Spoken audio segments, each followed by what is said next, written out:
¿Qué tal, amigos? ¿Cómo están? Buenos días, retornando del feriado, semanita corta, pero fin de semana vaya que intenso. Intenso como la lluvia que tuvimos en Guayaquil, en San Borondón, en algunos otros cantones, también con de gran intensidad, larga, le puedo decir. Sí. El cielo estaba pintado de todos los colores. Buenos días, Doménica Tabaqui. Buenos días, Mafer Perrone, 11:07 de la mañana, estamos ya con ustedes. Y sí, realmente yo no diría solamente lluvia, yo diría un torrencial aguacero, una tempestad. En la noche, por lo menos, esta personita se levantaba a cada momento con los rayos y los truenos, aterrorizada de que algo se me venga encima, el techo casi de la casa, porque en realidad, qué tempestad y larga. Al igual que algunas del feriado. Tormenta eléctrica. Tormenta eléctrica, como mencionaba. Y Mafer, en la playa, por lo menos en el Cantón Salinas, 20 horas ininterrumpidas de lluvia el día domingo, me parece que fue. No hay como aguante. Y ahora que venía para acá, para Guayaquil, ver los ríos de un lado y del otro, pues estamos a tope. Así que la cuestión se pone un poco complicada para los drenajes. Oiga, este fin de semana me ha servido mucho para... Pasé en la ciudad de Guayaquil y pensando un poco todo el panorama que se está presentando en el Ecuador. Primero, lo que ya es noticia, Mario Godoy renuncia a su función, una carta que qué pena no la voy a leer, no la tengo ahora. Le escuchaba a unos colegas darle lectura a la renuncia, a las causas de la renuncia. Una renuncia que para algunos ya estaba anunciada, ganando tiempo para poder decidir sobre el Consejo de la Judicatura. Lo hizo desde el día 1 que se inició este juicio político, tomando decisiones sobre movimientos estratégicos. Bueno, hay una renuncia y con eso se cierra una etapa con un personaje, pero para nada es la recuperación de la justicia y la justicia como la que debe ser, que es independiente. O sea, solamente es un capítulo más de la trágica situación del país en materia de la justicia. Y recordemos, y para poner en contexto a los conectados y a los radioescuchas, que hoy justamente la Asamblea a las 10 de la mañana iba a tratar el tema del juicio político, así que se les adelantó, digamos. Sí, pero calculadísimo, Sí, como calculadísimo fue la actuación de la Asamblea Nacional, la posición que tuvo ADN, después primero sí, luego el presidente de la comisión dijo que tenían que escuchar todas las pruebas, como realmente en serio yo digo, acá en los juicios políticos las pruebas suman muy poco. Cuando hay una decisión política y hay votos para poder quitar a alguien del camino, lo quitan con razón o sin razón. Ese es el juego político. O sea, él renuncia poco antes de que empiece el juicio político, que era hoy en la Asamblea, que el presidente de la Asamblea, Daniel Solsen, había convocado para hoy a las 10 de la mañana. Sí, Hubiésemos sabido la respuesta de la Asamblea, la decisión de la Asamblea, tal vez tarde-noche.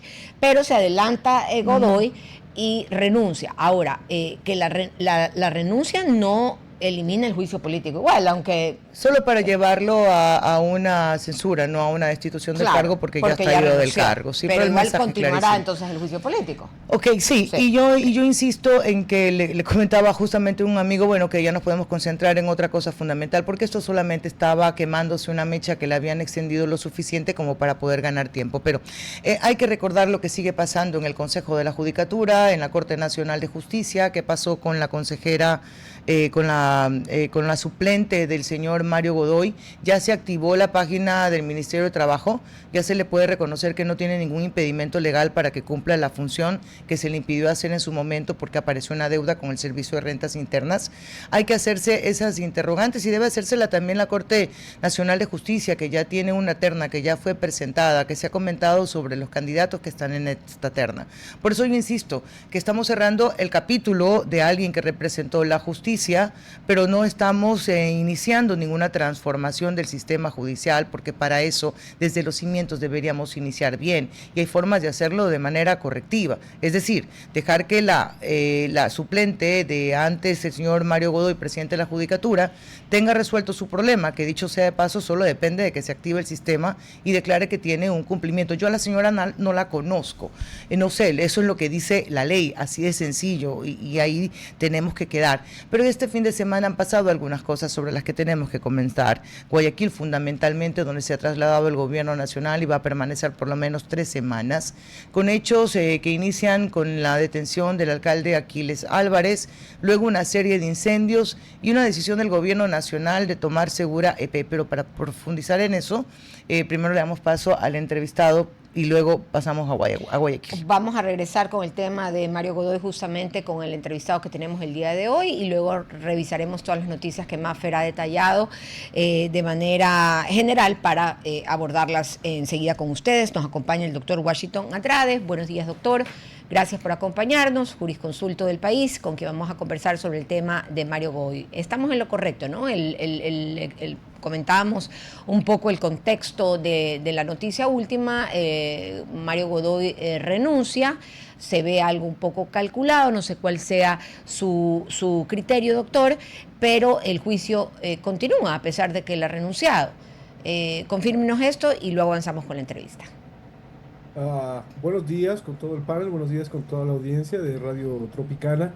Sí, efectivamente, hoy se produce la renuncia, una renuncia que a lo mejor parece con piola, que se tardó demasiado, que ha desgastado bastante también políticamente al gobierno y a toda la bancada de ADN, pero que ya se veía venir, que básicamente se ha esperado hasta que se traten de ajustar, entre comillas, el control en el Consejo de la Judicatura, ahí con la complicidad de la Corte Nacional, del presidente de la Corte Nacional y de otros actores. La idea y lo que se ve es que se pretende continuar en a lo que nosotros llamamos desde la sociedad civil un secuestro de la justicia, violentando el principio de independencia judicial. Pero sí, efectivamente, la renuncia de Godoy, la salida de Godoy, no es el fin de la lucha ciudadana, sino más bien es el comienzo con un buen pie de la lucha ciudadana por contribuir a al saneamiento de nuestro sistema de justicia. Definitivamente la ciudadanía es la que termina siendo afectada, en este caso también por el secuestro, como usted bien lo dice, de la justicia, esa no parcialidad, esa imparcialidad, esa independencia, que es lo que aspiramos y es lo que deberíamos de contar en democracia. ¿Usted también piensa que la ciudadanía, así como siente que está injustamente representada por la función judicial, también está desinformada de lo que realmente sucede? Sí, realmente hay una desconexión de parte de los ciudadanos, de buena parte, es decir, tanto así que quienes estamos luchando o estamos en estas luchas, nos cuesta bastante dar explicaciones, tenemos que generar contenido para que sea fácilmente digerible para todos los ciudadanos en realidad hay una especie a veces de apatía, no entienden el fondo de lo que la importancia que tiene defender la independencia judicial y tener un poder judicial que pueda ser independiente para administrar justicia en todos los casos. Ahí están en juego todos sus derechos. Sin embargo, creo que en esta ocasión, luego de un arduo trabajo que nosotros empezamos desde hace meses con la marcha del pendrive y otras actividades respaldadas por organizaciones sociales, hemos logrado generar esta conciencia de buena parte de la población y además, importante, la suma de varios otros actores, de varios otros abogados conocidos y todo ello que se fueron sumando de a poco a esta lucha y que, bueno, ha permitido tener esta victoria, que hay que considerar una victoria ciudadana sin desconocer el papel en que los asambleístas proponentes se han entonado con este sentir ciudadano, pero creo que esto debe ser reconocido como otra victoria ciudadana, ¿no? Hay la diferencia entre el juicio penal y el juicio político. O sea, hay algunas cosas que se quedan por fuera. Dado que hay una renuncia, quizás comunicacionalmente pierde peso este juicio político, sin lugar a dudas. Eso obliga a que sea la misma la ciudadanía a la que impulse un juicio penal, llevar a lo penal lo actuado por Mario Godoy. A ver, esto es sumamente importante, es decir, los ciudadanos debemos reconocer porque esto va fortaleciendo el tejido social y la organización social. Es decir, que los ciudadanos, que la ciudadanía vaya teniendo victorias, como por ejemplo la defensa del OCP, del Campo Sacha, la victoria de esta unidad tácita que se vio reflejada en el 4 veces no, el 16 de noviembre, y hoy, por ejemplo, esto que se convirtió en una causa nacional, la salida de Godoy como un inicio de el querer una función judicial independiente, creo que es importante. Pero, ¿qué es lo que ocurre acá? Las cosas no pueden quedar así. Ya vemos que políticamente se hace con un cálculo, a lo mejor hoy no hay censura, debería haber censura porque igual le va a pasar factura política a la bancada de ADN si es que pretenden hacer este juego, ¿no? Esta burla a la sociedad. Sin embargo, aquí hay otras responsabilidades, más allá de que la bancada y la comisión de fiscalización presidida por el abogado Álvarez, resulta que lo que buscaban es dar una especie de salida, minimizar todos los hechos gravísimos que están relacionados con todo esto. Por ejemplo, ustedes conocen que nosotros somos los impulsores del caso Pendrive. Ese caso está en estado de que se formulen cargos. Esperemos que el fiscal reaccione ante esto, pero sí, varios casos, como por ejemplo el caso de este incumplimiento de una sentencia de la Corte Constitucional que ha permitido que se genere un grave perjuicio a Petroecuador por parte de un miembro del estudio jurídico Invictus que lo reemplazó a Mario Godoy en la Procuraduría de Petroecuador, por ejemplo, es gravísimo. Creo que todo esto tiene que conducirse y nosotros como parte de las organizaciones sociales, nosotros vamos a exigir que se cumpla y no solamente vamos a exigir que se cumpla, sino que vamos a activar los mecanismos necesarios ante las autoridades correspondientes, incluyendo la Fiscalía. Usted en su primera respuesta, si no estoy mal, doctor Andrade, responsabilizó y habló de complicidad del presidente de la Corte Nacional de Justicia. ¿Complicidad por qué? A ver, estamos hablando de una complicidad desde el punto de vista en que el presidente debía hacer lo que corresponde. Es decir, si es que tenemos nosotros una suplente quemada ya en un concurso sumamente cuestionado en el Consejo de Participación Ciudadana, sin embargo, es la que legal y constitucionalmente le correspondía suceder a Mario Godoy o reemplazar en ausencia temporal o definitiva. ¿Y qué es lo que ocurre? Es decir, el presidente de la Corte, en lugar de poner las cosas en orden y no contribuir con estos movimientos de manipulación en el Consejo de la Judicatura, lo que hace es coadyuvar con es decir, enviando esta terna, lo cual abre el hecho de que el Consejo de Participación Ciudadana se apreste a designar a alguien soslayando un derecho legítimo de la vocal suplente que debía asumir inmediatamente. Esperemos de que desde los mismos jueces nazca esta reivindicación de nuestro sistema de justicia. Ya en la acción de protección que ha presentado la doctora afectada, ¿cuánto hay otras acciones que están en curso que los jueces podrían, desde su propio seno, es decir, desde el interior de la judicatura, salir por sus fueros y empezar a rescatar nuestro sistema de justicia, ¿no? Si el señor Swing no hubiera tenido decencia y renunciaba, si los miembros de la Corte Nacional de Justicia no hubieran actuado como actuaron, es decir, evitando que alguien que creía y decía que había trabajado para el cargo se quedara, el juez Rodríguez no sería juez de la Corte Nacional de Justicia. ¿Usted ve posible que algo así se replique en el Consejo de la Judicatura? ¿Que haya resistencia a hacer lo incorrecto o lo poco ético? A ver, nosotros vemos que también los vocales del Consejo de la Judicatura resulta que no han actuado como correspondía. Es decir, siempre le dieron quórum, siempre contribuyeron con estos manejos que en cierta forma también constituyeron presiones a determinados jueces. Es decir, este sistema de disciplinario establecido en el Consejo de la Judicatura se ha convertido realmente en el sistema que permite un modus operandi de presión a los jueces. Es decir, todos los jueces y operadores de justicia tienen eventualmente quejas o les abren de oficio quejas y esto permite la presión.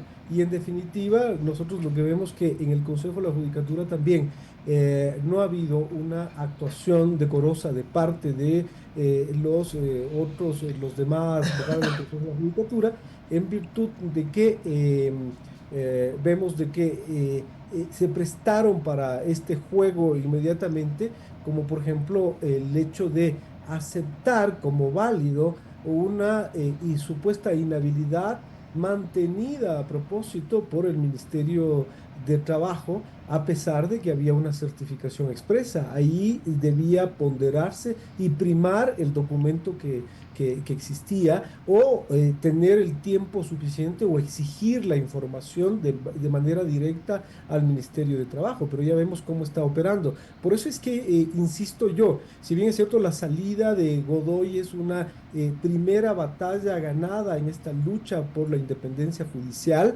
sin embargo, hay que continuar vigilantes y hay que exigir. Y con esta fuerza, es decir, de saber de que la ciudadanía puede ejercer tal presión, creo que hay que empezar a vigilar y controlar las actuaciones de los funcionarios que actualmente están al frente de nuestro sistema de justicia. Doctor, gracias por habernos acompañado. Tenga usted un muy buen día. Les agradezco siempre las órdenes. Muchas gracias. Washington Andrade nos acompañó.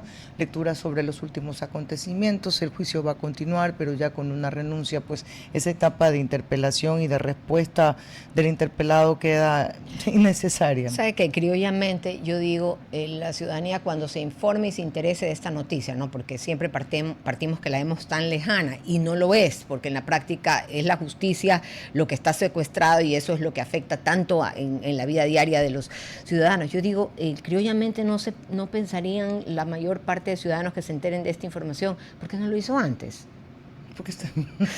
O sea, ¿por qué no lo hizo antes? Es que claro, yo le puedo decir por qué no lo hizo antes. Estaba ganando tiempo, estaba tomando decisiones, eligiendo, cambiando jueces. Negociando, Mafer. O sea, no sé si negociando qué, lo que o sí sea, le puedo decir hablemos. es que estaba tomando decisiones que no debía tener alguien que estaba enfrentándose a un juicio político. Oiga, le decía yo que este fin de semana me ha dado por la pensadera, yo soy así medio emocional, y decía... pensaba en esto de las competencias, de qué bonito es competir y qué bonito es llegar a ganar en el mejor de los casos, pero siempre queda la sensación linda de competir, y le voy a compartir una historia. Francisco, mi hijo, habrá tenido unos 7 años y fue a una competencia de karate. Pues ganó el primer lugar, pero no habían más competidores, o sea, le pusieron la medalla porque no habían más competidores de su edad.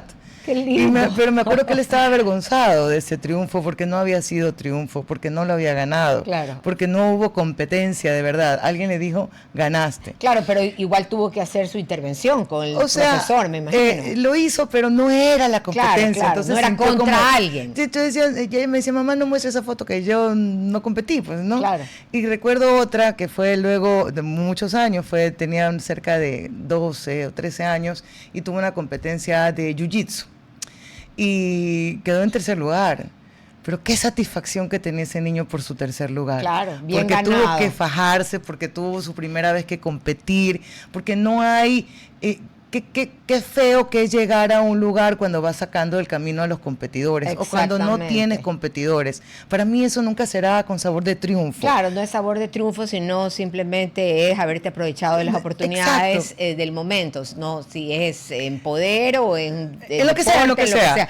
Me ha hecho acuerdo a mí, nada que ver con el tema de las competencias de ganar, digamos, pero mi hijo Rodrigo era compañero de Leonardo Campana, el futbolista, y ese niño, la verdad es que era súper dotado en todos los deportes, o sea, se metía a cualquier deporte y lo hacía bien, y yo entonces le decía a Rodrigo, en el que se meta Leonardo Campana, te metes tú vas en el equipo de Leonardo Campana porque vas a ganar. Pero bueno, viéndolo también podría ser desde una óptica de qué bueno tener compañeros que sean... Que te empujan, claro, exacto, que te motiven, porque no se podía quedar atrás, tenía que ir también ahí en el mismo equipo de Leonardo Campana, no podía ser un gil en los deportes. Pero tenía que también estar a la altura, digamos, a la altura. Para poder... Bueno. Pero en todo caso, sí, estas símiles de mamás que podemos también traerlas al mundo en el que vivimos, ¿no? Al país, el hecho de llegar, pero llegar bien, llegar por la puerta grande, como decimos, ¿no? Y eso es algo que no se debería de perder. No, sabiendo que te has competido y que ganaste en buena lid, que te eligieron porque eres realmente el mejor, porque lo diste todo, porque te dio la puntuación, pero eso sí, pararte en el podio, que te pongan ahí el número 1, sin haber competido, para mí no tenía sentido. Y cuando alguien sabe de competencia y deporte, sí se siente como apenado que te den eso. Sí, yo al principio decía que lindo porque me imaginaba que igual había tenido que hacer su demostración. Pero la cuestión es que a él no le gustó ganar sin competir. Pero bueno, hablemos de la ciudad de Guayaquil. Comencemos, yo les decía, bueno, está la detención del alcalde Aquiles Álvarez, se ha presentado una solicitud, eso es lo nuevo que conocemos, una solicitud para que sea trasladado a la cárcel número 2 en la ciudad de Quito. Recordemos que él está en Cotopaxi. Algo que surgió entre ayer temprano y a la noche era una noticia que ya el abogado del alcalde Aquiles Álvarez, el abogado Ramiro García descartó, dijo que era falso, que el alcalde había sido golpeado dentro del centro de rehabilitación y que había sido trasladado a una clínica. Luego comienzan algunos escenarios a dibujarse a través de esta noticia falsa. Y lastimosamente se comienzan a difundir, por eso es importante, hago un comentario aquí a lo que usted menciona, Maffer, de realmente informarse por los canales adecuados, por los medios adecuados, no hagan en este momento que también Guayaquil vive una tensión fuerte, tanto que el gobierno nacional decidió, no sé si por medida política o qué, pero decidió trasladarse a la ciudad de Guayaquil por mínimo 3 semanas. Yo luego quiero hablar sobre esa tensión fuerte con usted. Ya, vamos. Ya. Entonces decía, pasa esto, se hace esta aclaración en el caso del alcalde Álvarez, lo cual sí genera preocupación porque sabemos que en este gobierno y en el anterior también se han dado pues revueltas, asesinatos, masacres, ha pasado en los 2 gobiernos últimos que hemos tenido. Y claro, la responsabilidad sobre las personas que están privadas de libertad, de su situación, de su estado físico, de su condición física, me refiero de su estado de salud, depende exclusivamente del Estado, así de seguro. Bueno, pero que yo decía, usted decía que Guayaquil está pasando por situaciones críticas y me hizo recordar las declaraciones del ministro John Reinberg. ¿Qué sucede? Pues que el día domingo tarde-noche decían allanamiento en Segura EP. ¿Ya? Entonces yo he cogido partes nada más de este discurso que lo da, esta intervención que da el ministro Reinberg en una rueda de prensa acompañado de efectivos de la Policía Nacional. Primero dijo que esto no era una decisión política, el allanamiento de Segura PEP, que para mí ya esas negaciones innecesarias dentro del discurso, pues ya porque yo me pongo piqui nada más, pero te hacen pensar que sí es político, ¿ya? O sea, hasta en comunicación, ¿para qué explicar eso de ahí? Si no se lo están preguntando, digamos, si es que se lo preguntaran, él podría decir, no, eso no es político. Sí, pero no dentro del discurso. Entonces dice, esto no es una decisión política. Si usted lo hubiera asesorado, usted le hubiera dicho, no lo ponga. No es necesario poner eso, Guayaquil no es político, es una decisión de seguridad, y ahí es cuando el ministro dice, Guayaquil está viviendo una situación crítica. Yo decía, ¿qué situación crítica está viviendo la ciudad de Guayaquil? De seguridad. Porque por algo se ha tomado la Segurep.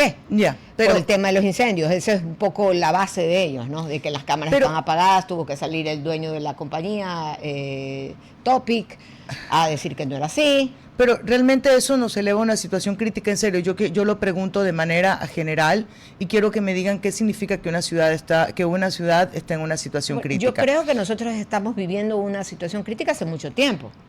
Pero digo, hablemos de ramas. Por ejemplo, estábamos viviendo una situación crítica cuando se dieron la serie de incendios en la capital.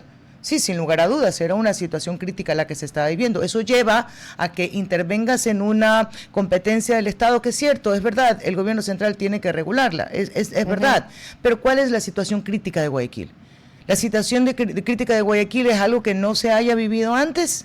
¿Eso se llama crítico? Administrativamente sí, sin lugar a dudas, había mucha tensión, pero que la ley es clara en quién debe suceder al alcalde. Lo que no es clara es si el alcalde perdería su calidad de alcalde aunque pase 6, 7, 8 meses detenidos. Eso no lo dice. Sí lo dice en el caso del vacío que hay. presidente. En el COTAC no hay ningún vacío en cuanto a quién representa al alcalde en caso de falta temporal o definitiva. Definitiva es muerte o en el caso del alcalde Aquiles Álvarez si es que es condenado. Entonces yo digo, ¿qué era lo crítico que estaba pasando en la ciudad de Guayaquil? Me van a decir que 4 incendios, sí, de dimensiones terribles, que nos hacían pensar que estaba ocurriendo. Pero eso lo eleva a una situación crítica. Seguridad. Hablemos de la seguridad, si es la parte crítica. La seguridad, la responsabilidad del gobierno seccional es en el plan, la planificación sobre un programa de seguridad en la que trabaja con tecnologías como la que tiene Segurep. Pero la responsabilidad de la seguridad es del gobierno central. Entonces, si la situación es crítica por inseguridad, esto no tiene nada o exclusivamente que ver con Segurep. Esto tiene que ver directamente con el plan de seguridad del gobierno central, sobre quien recae con exclusividad la ejecución y el monopolio de la fuerza. Entonces yo digo, la situación crítica de la ciudad de Guayaquil, ¿dónde está? ¿Qué pasó con Segurep para el allanamiento? Más allá de la legalidad que pueda haber, yo digo, ¿dónde están las pruebas? ¿Y cuál es la novedad también de lo que estamos viendo? ¿Cuál es lo nuevo que está viviendo Guayaquil, a más de los 4 incendios que hubo? ¡Qué terrible! Terrible. ¡Qué penoso! Afortunadamente no hubo víctimas mortales. Gente que ha perdido todo. Nos vamos a la pausa y volvemos con más del tema Guayaquil. Yo creo que hay mucha información más que podemos comentar. Sí, pues, antes de despedirnos, unos segundos nada más, les quiero recordar, estamos en época invernal terrible, así que cuidado con su vehículo, que no se trata solamente de su carro, sino las vidas humanas que usted traslada allí. Por eso, yo se los digo porque soy cliente y testigo, voy a SIM. SIM es el lugar del mantenimiento automotriz experto. Ustedes lo están viendo en pantalla en este momento, sus redes sociales, @sim.fj en Instagram. Bueno, está en todas las redes sociales y ubicados en Mapa 5 Oeste, Avenida Sexta y Calle Tercera. Si usted escucha este mensaje, puede ir hoy mismo, miércoles, jueves, viernes y sábado, y decir que va a tener una alineación gratuita gracias a que escuchó que Doménica Tabaqui no solamente le da la mención, sino que es cliente fiel de SIM Mantenimiento Automotriz. Otra de las recomendaciones que quiero hacerles, como siempre, es utilizar su tarjeta American Express. American Express de Banco Guayaquil es escoger más beneficios. Algunos de los que les puedo mencionar: viajar con acceso a más de 1.900 salas VIP, disfrutar experiencias gastronómicas y eventos exclusivos por ser tarjeta viente, comprar también con ciertas promociones, recompensas y diferidos especiales. Diferidos especiales, esa palabrita me ha gustado mucho. Sentir la tranquilidad de estar protegido en cada compra y cada viaje. La maldita clonación de las tarjetas. Usted está protegido con American Express, porque cuando tienes la mejor tarjeta, cada instante se vuelve extraordinario. Lo que sigue con American Express. Pausa. RTP 965, a la conquista del mundo digital.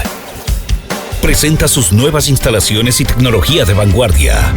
Renovamos nuestro compromiso de seguir brindando contenido útil y de la más alta calidad.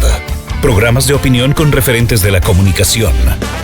Noticias para contar todo lo que está pasando en todo momento. Una variedad de segmentos con lo que necesitas saber.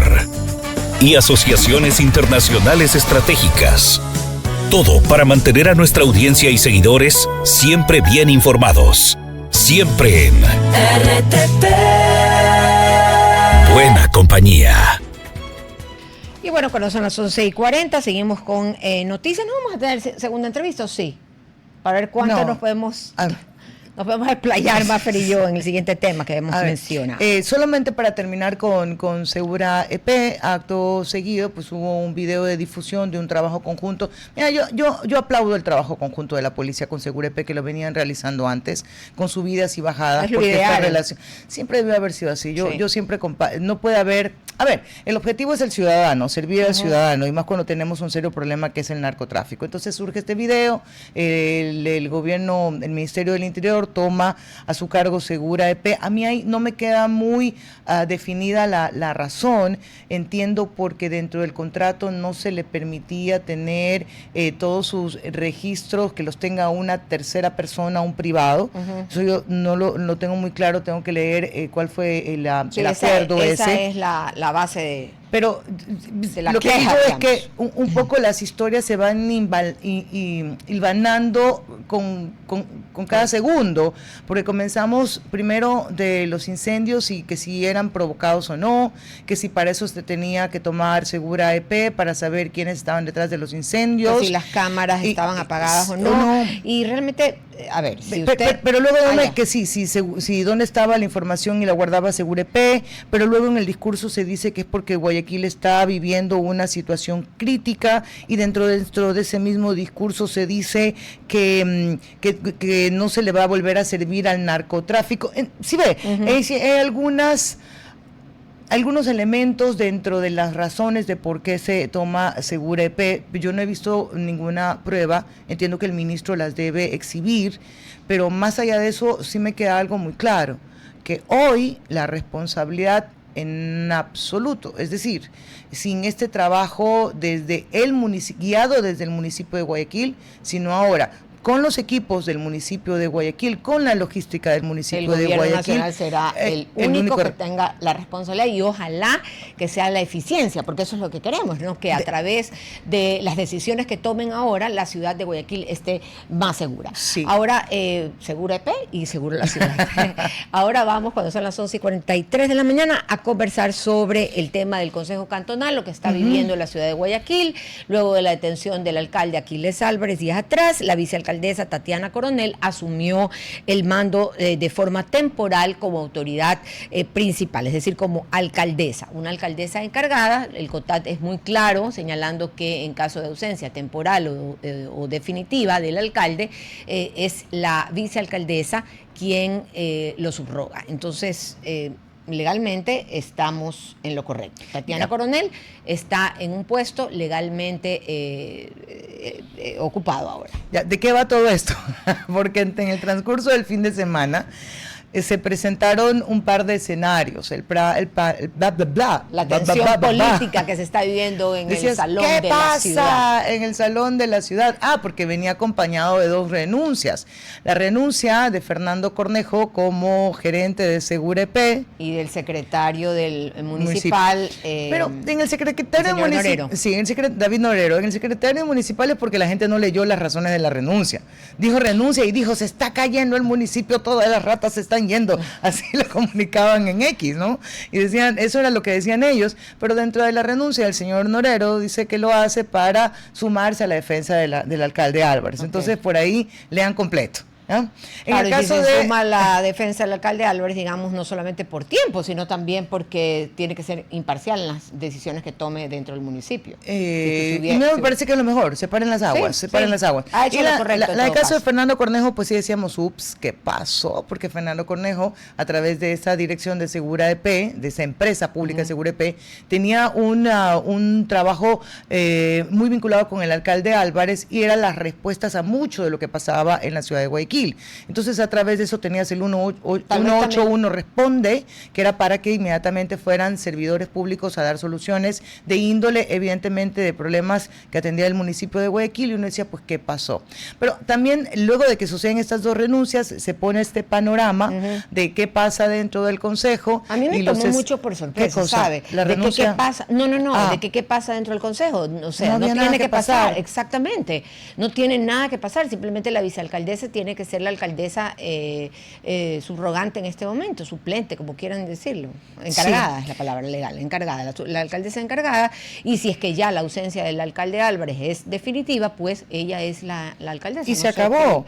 Eso de acuerdo al COTAT. Ahora, veremos qué pasa, ¿no? Porque parece ser que la tensión y la postura que tienen algunos concejales es diversa. Vamos a ver qué prima, si las posturas o realmente lo que dice el COTAT. Que prime la ley, pues eso debería primar, lo que dice el COTAT. Oiga, antes de irnos, porque esto va relacionado, recién llega esta noticia, la voy a leer, tiene información de la Asamblea Nacional, porque también este fin de semana, este feriado, estuvimos hablando de la ley para la eficiencia de los gobiernos autónomos descentralizados, con 2 debates aprobados en tiempo récord, y la queja de algunos prefectos y alcaldes que no fueron escuchados dentro del Pleno. De hecho, el alcalde de Cuenca ha solicitado que se lo escuche a él para conversar, porque entiendo que algunos alcaldes no estaban cerrados a la banda de decir, oye, no se puede hablar del tema, sino ya la queremos mejorar la ley, escúchenos. Pues eso no va a pasar.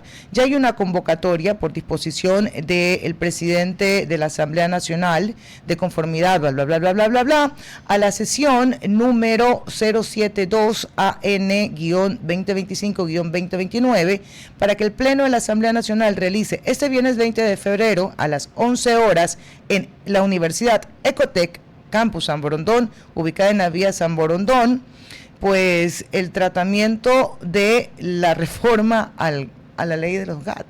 Wow. Bueno, estaremos pendientes de eso porque tenemos entrevista. Así de una pieza. De una pieza, Maffer. Es que aquí usted sabe todo lo que puede suceder en este país. Antes de pasar la entrevista, 2 menciones importantes. Recordemos que estamos en época invernal y usted necesita que su carro esté en las mejores condiciones. Por eso me atrevo a recomendarles, porque soy testigo y soy cliente además de SIM Mantenimiento Automotriz. SIM es un lugar donde no solamente arreglan autos, se preocupan de su vida, porque saben que en esos autos usted traslada vidas humanas, la suya y la de su familia. SIM lo pueden seguir en las redes sociales, en Instagram SIM-FJ, en Mapacingo Oeste, Avenida Sexta y Calle Tercera, y decir que han escuchado este mensaje de Doménica Tabaqui en cuarto piso RTP y recibirán una alineación gratuita miércoles, jueves, viernes y sábado. Así que desde hoy puede ir, verifica que su carro esté en perfectas condiciones y además la alineación gratuita. Y por otro lado, pueden utilizar la tarjeta American Express con todos los beneficios de ser su tarjeta viente. Escoger American Express de Banco Guayaquil es escoger más beneficios, viajar por más de 1.900 salas VIP, disfrutar de experiencias gastronómicas y eventos exclusivos, comprar también con promociones, recompensas y diferidos especiales, sentir que la tranquilidad lo acompaña, que usted está bien protegido en cada compra y en cada viaje, porque cuando tienes la tarjeta American Express, cada momento se vuelve extraordinario. Pasamos a nuestro entrevistado, Pavel Alemán. Vamos a hablar con él es cubano, justamente de la crisis que se está viviendo en ese país. De primera mano, Pavel, buenos días, gracias por acompañarnos. Cuéntenos qué se está viviendo en Cuba de acuerdo a su experiencia en este momento. Bueno, buenos días. Le agradezco a Radio Tropical la invitación para hablar. En estos días, la sociedad cubana sigue todavía a la expectativa de cómo se va a dirimir el conflicto, por lo menos en su fase nueva con Estados Unidos. Es decir, la sociedad mantiene la expectativa, hay un ligero incremento de la inflación, lamentable, se nota incluso en la tasa de cambio frente a las monedas, en particular frente al dólar. Y por otro lado hay una regulación del combustible que ni siquiera ya comprando el dólar la gente puede tener más de 20 litros de combustible. Así que sí, es una situación complicada. A estas alturas, Pavel, ¿cómo está usted? Gracias por atendernos. ¿Qué es lo que dice la población? ¿Qué dice la población en su mayoría? Mire, las personas que yo conozco, medios con los que interactúo, tienen posiciones, vamos a decir que divididas. Hay una posición común que es bastante mayoritaria, que es la relacionada con la defensa de la soberanía del Estado nacional cubano. Pero la gente entiende también que ha sido un proceso de conflicto con Estados Unidos muy prolongado por varias décadas. Eso ha provocado un desastre en la sociedad cubana. Es una sociedad que también ha cambiado en el tiempo. Una sociedad mucho más plural en términos sociopolíticos. Una sociedad donde hay una asimetría creciente entre los ingresos de las personas. Se nota que hay una parte importante de la población con carencias materiales, y eso ha sido creciendo. Así que vamos a decir que hay una parte de la sociedad cubana que está viviendo en condiciones de precariedad. Cuando muere Fidel Castro, cuando queda Raúl Castro y cuando cambia de gobierno a Díaz-Canel, la situación de Cuba parecía que iba en mejora, incluso con este acuerdo que tuvieron en su momento con el presidente Barack Obama de inversión extranjera. ¿Qué detiene a a Cuba en su crecimiento? ¿Qué digo crecimiento? En su arranque económico. Bueno, en los últimos años dependió mucho del turismo y de los servicios asociados al turismo. Yo creo que la gran picada comienza en la época de la COVID. A diferencia de otros países, el turismo en Cuba nunca se logró recuperar a los niveles previos de la COVID. Y en eso ha mediado mucho, primero, los dos gobiernos que han tenido y desgraciadamente, lamentablemente, la poca dinámica que tuvo el gobierno de Biden para modificar las limitaciones que había puesto el primer gobierno de Trump. Eso desgraciadamente ha sido así. Entonces, Cuba, por otro lado, como ustedes conocen, depende en una parte importante, en una fracción importante de la importación de combustible. Ujú. Eso se cubría en una época en un porcentaje bastante alto a través del comercio con Venezuela. Pero bueno, como ustedes conocen, se han dado algunos cambios políticos importantes en Venezuela. Sí, no solo en Venezuela, México también cortó el envío, Rusia les ha dicho no porque temen tener complicaciones, no directamente con los Estados Unidos, sino daños en sus embarcaciones. Pero la pregunta iba un poco más a esa Cuba que en gran medida se ha resistido durante todas estas décadas, pero que todavía no encuentra el camino ese que depende. Porque si ha subsistido más allá del turismo Cuba, ha sido por la ayuda permanente que ha recibido de otros países. Pavel. Bueno, Cuba no solamente ha tenido de su lado el turismo. En los últimos años, una de las fuentes principales de ingreso habían sido las exportaciones de servicios profesionales. Y esos servicios ciertamente cubrían una parte importante del ingreso de dinero en reservas internacionales frescas, ¿no? En las monedas que se utilizan usualmente en el comercio. Pavel, pero ese servicio médico estaba vinculado a países que en ese momento vivían el socialismo del siglo XXI, que eran estas... No solamente. Ok. No solamente, por ejemplo, ha habido presencia de profesionales de la salud y de otras áreas en varios países en África. Es decir, no solamente ha sido una cuestión de socialismo en el siglo XXI. Ok. Pavel, son las 11:54 y nos queda escasos 30 segundos para cerrar esta entrevista. Ya nos ha descrito lo que ocurrió antes, nos dice cómo se vive hoy, pero qué expectativas tienen, porque las posiciones en estos últimos días, lejos de mejorar, se han endurecido para Cuba.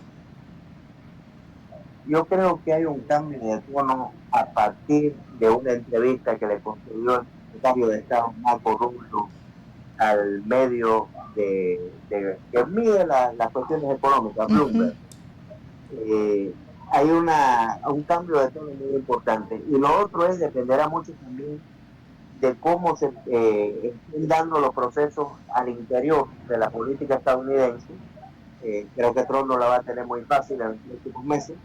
Y además tiene la posibilidad de que estalle o no un conflicto con Irán en el Golfo Pérsico. Es decir, yo creo que hay otros asuntos que están incidiendo directamente. Oh, ¿qué pasó? Ok, perdimos la comunicación con Pavel, alemán cubano. A ver si le regalamos la llamadita diciéndole que no pudo concretar su entrevista, pero que quedamos abiertos siempre para poder compartir con él en una próxima oportunidad. 11:55. Lo que sí hay que escuchar es el discurso del secretario Marco Rubio. Uy. Interesante, y hay una respuesta también que ya da Canadá. Realmente ese discurso es dado la alucinante, ha dado la vuelta. Y Yo creo que- aplauso, mira. Mira, sí, ha sido uno de los grandes temas positivos del feriado de carnaval, la verdad. Claro, porque la invitación era unámonos Europa y Estados Unidos. Muy Vamos bien, a ser presidenciable grandes. total, Rubio. Imagínese ser presidente latino en Estados Unidos, el primero. Veamos. Veamos. Nos vamos y regresamos mañana. Gracias. Hasta aquí, Cuarto Piso. Control Master Marisela Basantes. Transmisión digital Gerardo Díaz. Coordinación de entrevistas Diana Raimondi. Redes sociales Erika Eras. Edición Oscar Saavedra. Dirección Javier Gamboa. Todos los derechos reservados. RTP 2026.